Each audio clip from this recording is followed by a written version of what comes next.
En 2012, j'ai décidé de faire un changement.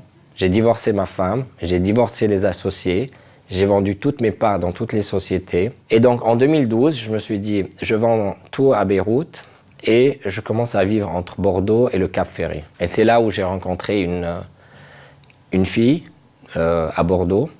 Et on commençait à aller un peu plus vers Beyrouth. Et à chaque fois, elle me disait, mais Ayad, le Liban, c'est vraiment un beau pays, mais le peuple ne s'en occupe pas.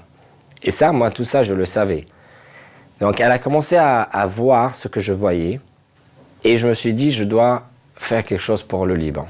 Le Liban, qui est abandonné depuis 40 ans par son gouvernement, par les partis politiques et par son peuple, c'est comme si c'était un enfant comme moi, abandonné.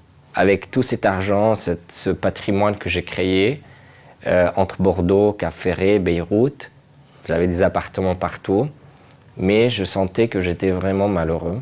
Et je commençais un peu à m'isoler, jusqu'au jour où je monte dans l'avion, j'allais voir une copine à Genève, et je m'assois dans l'avion et je rencontre Victoria.